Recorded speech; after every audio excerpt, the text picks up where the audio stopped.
80-90% ажырашуу бул болбогон нерсе үчүн ажырашуу. Кылбай койду, карабай койду, жардам бербей койду, иштебей койду, антпей койду, тигинтпей койду деген. Же башка аялга кетип калды.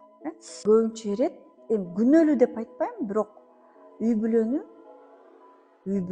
бүлөдөгү мамилени, үй бүлөнү эмес, үй бүлөдөгү мамилени аял башкарат.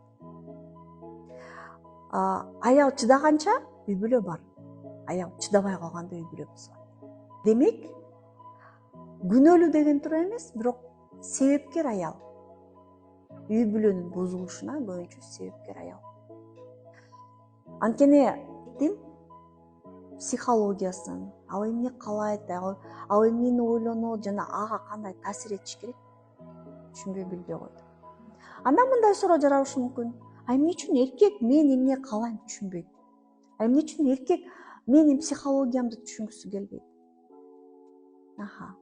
Бул жерде дагы бир жооп. Эркектин психикасы башкача.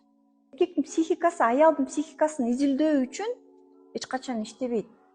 Ал бир эле максат менен иштейт. Мисалы, эркек кайсы учурда аялды изилдегиси келет. Кантип багындырам, кантип төшөккө жыгам. Болду. Башка максаты жок. Ал аялды кантип бактылуу кылам деп аялды изилдегиси келет. Эркектин үй бүлөдөгү ролу бөлөк. Эркек паровоз астыга тартыш керек. Аял вагон. Аялдын психологиясын изилдеп, эмоцияларга берилип, эмоцияларды изилдеп отурса, ал эркек болбой калат, анын жаратылышы бөлөк болот. Ошон үчүн жана антип айтып аткан аялдар эмне үчүн ал менин бактымды ойлобойт, эмне үчүн ал менин каалоомду ойлобойт экен? Анын жаратылышы бөлөк. Ал ошондой жаралган. Сен жаратылышты кабыл алмайынча, сен өзгөрбөйсүң. Сен жаратылышты өзгөртөм деп атасың. Элестет, жаратылыштын мыйзамын өзгөртөм деп атышат аял. Андай болбойт да.